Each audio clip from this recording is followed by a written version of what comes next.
வழிகாட்டும் மாளிகைப்பாறை ஸ்ரீ கருப்பசுவாமிக்கு எல்லாம் வல்ல இறைவனின் அருள் கருணையினால் எத்தனையோ மாநிலங்கள் எத்தனையோ வெளிநாடுகளிலெல்லாம் இருந்து இந்த அருள்மிகு வழிகாட்டும் மாளிகைப்பாறை கருப்பசுவாமி திருக்கோவிலுக்கு பெரும் கருணை மிகுந்த அருளை நோக்கி வந்திருக்கிற எல்லா பக்தர்களுக்கும் நமது திருக்கோவிலில் நடத்துகிற ஒவ்வொரு அருள் நிறைந்த காட்சிகளை எல்லாம்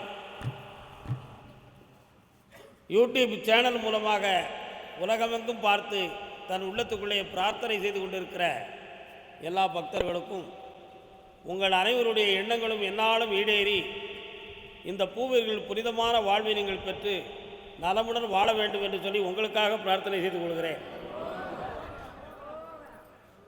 நம்ம சொற்பொழிவெல்லாம் நேரப்போக்குக்கு பேசுகிறோம்னு பக்கத்தில் இருக்கவங்க சிலர் சிந்திப்பாங்க.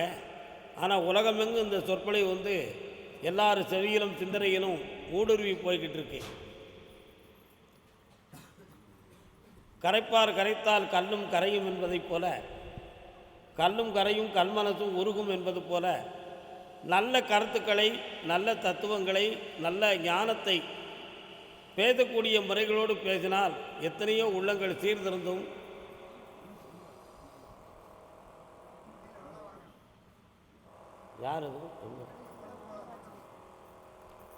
எத்தனையோ உள்ளங்கள் சீர்திருந்தும் எவ்வளவு பெரிய முரட்டுத்தனமான குணமுடையவர்கள் கூட மாறிவிடுவார்கள் என்பதுதான் நம்முடைய தர்ம மிகுந்த சொற்பொழிவிலும் ஞானம் மிகுந்த கருத்துக்களிலும் நமக்கு கிடைக்கிற ஒரு நற்பலன்கள். இந்த விஷயங்களை பற்றி நம்ம மிகவும் சிறப்பாக சொல்வதற்கு புராண சான்றுகள் எத்தனையோ இருக்கிறது. இந்த புராண சான்றுகளை பற்றி நம்ம சொல்லணும்னா, ராமாயணத்தை எழுதியவர் முதல்ல எழுதுவது யாருன்னா வால்மீகி மகரிஷி. அவர் தான் முதல்ல ராமாயணத்தை எழுதினார். ஆனால் அந்த எழுதுறதுக்கு முன்னால் வால்மீகி யார் தெரியுமா? ஒரு கொலைகாரன், ஒரு திருடன்.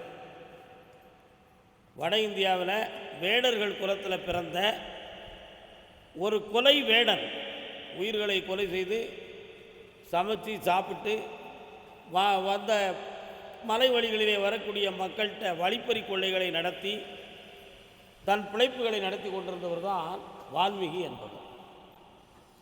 ஆனால் அவர் எப்படி இந்த ராமாயணத்தை எழுதினார் அப்படின்னா அது ஒரு பெரிய அதிசயம்.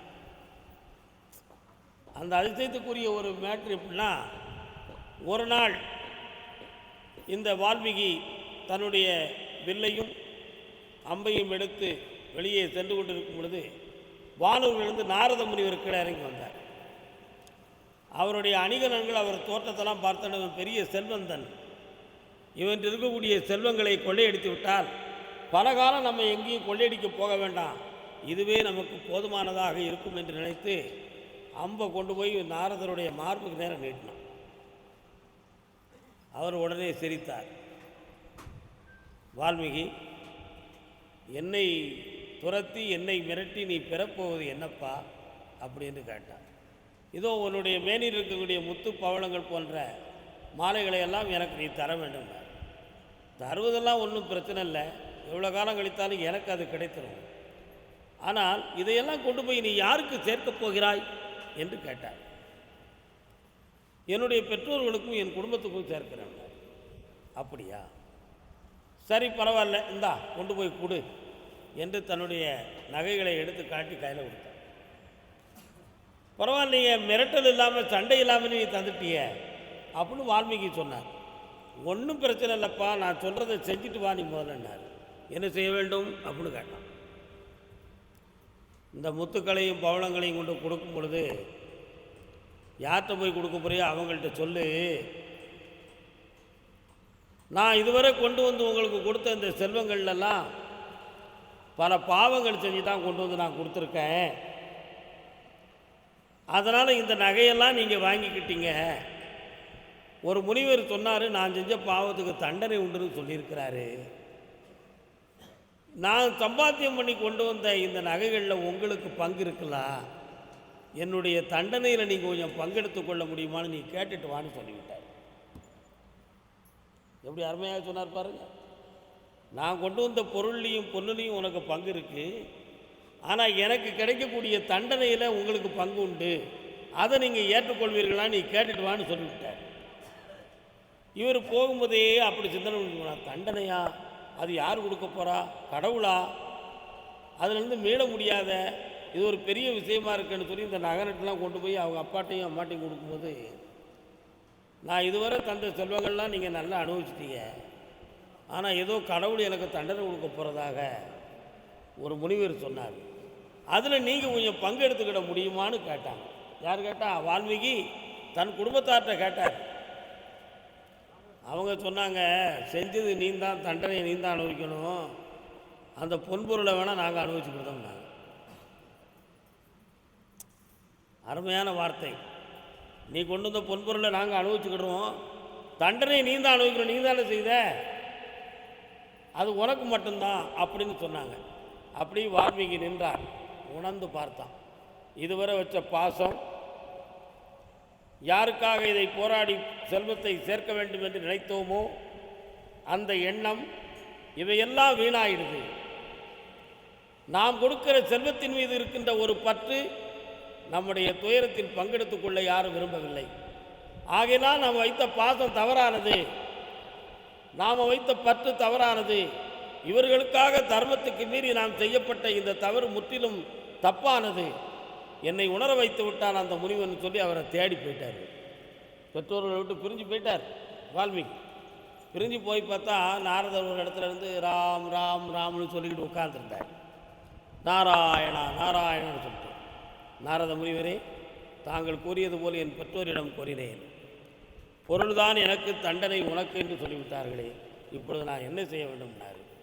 என்ன செய்ய முடியும், இன்னும் பல பேர்களை கொள்ளையடித்து கொண்டு போய் கொடுக்க வேண்டியதானப்பா அப்படின்னார்.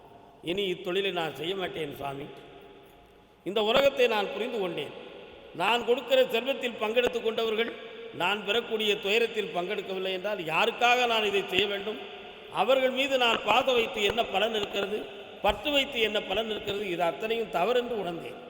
நான் திருந்திக் கொள்வதற்கும் புண்ணியமுடையதற்கும் வழி இருந்தால் சொல்லுங்கள் சுவாமின்னு கேட்டான்.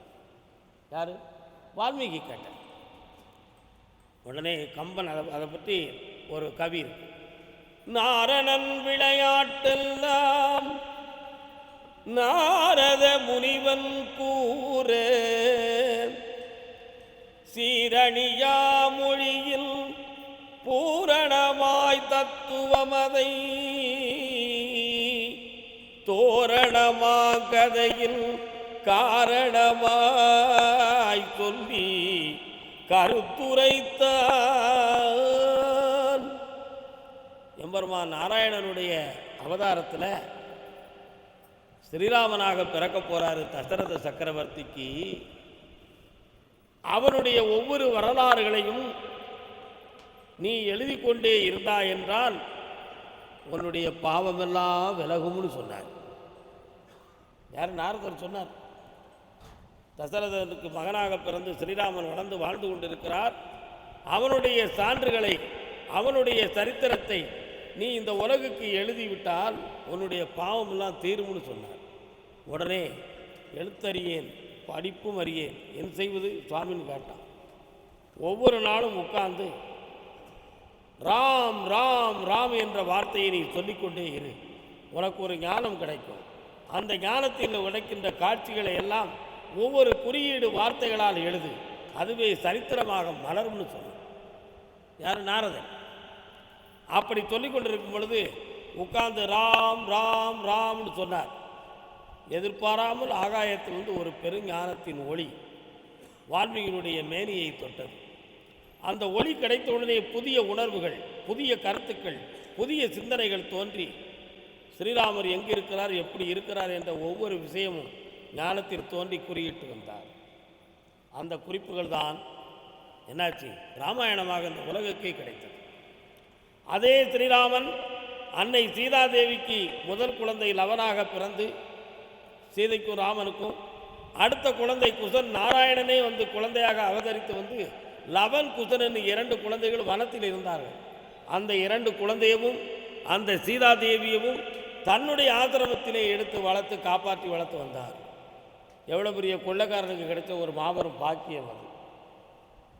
அந்த குசன் என்பவர் தான் நம்ம வழிகாட்டும் மாளிகைப்பாறை கருத்துப்பாங்க. எல்லா கருப்பசாமிக்கும் ஆடு கிடாய் எல்லாம் வெட்டுவாங்க. ஆனால் அருள்மிகு வழிகாட்டும் மாளிகைப்பாறை கருப்பசாமிக்கு ஆடு கிடையாது, கிடையாது, கிடையாது, கரிசோறு கிடையாது. சைவ திருமார்க்கத்தில் ஞானத்தின் பெருந்தகையாய் நம்ம சாமியை இந்த உலக உயிர்வக்க வளர்த்துருக்கோம். நம்ம கோயிலுக்கு மட்டும்தான் உயிர் பலி இல்லாத உத்தம கருப்பசாமின்னு ஒரு புனிதமான ஒரு பெயரை சூட்டி இந்த உலகமே ஆனந்தமாக வணங்கக்கூடிய அளவுக்கு இந்த கோயிலை நம்ம வச்சுருக்கோம். அதனால் நம்ம கருப்பசாமியை கும்பிடுறவங்க ஒவ்வொரு நாளும் இந்த சொற்பொழிவை கேட்டு தன் மனதில் இருக்கின்ற மாயையை, தன் உள்ளத்தில் இருக்கின்ற முரட்டுத்தனங்களை, உள்ளத்தில் இருக்கின்ற தவறுகளை திருத்திக் கொள்வதற்காகவே இந்த ஞான சொற்பொழிவை நம்மை ஆற்றி அருள்வாக்க தொடங்க போகிறோம்.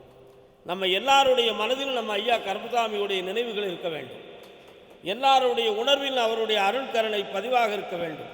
தர்மத்தின் பாதையே வெற்றி என்ற உண்மையை உணர்ந்து, மாசில்லாத மனமே ஈசன் கோயில் என்று உணர்ந்து கருப்பசாமியை வழிபட்டு புண்ணியமடைவோம் என்று சொல்லி வாழ்த்துகிறேன். வாழ்க வணக்கம்.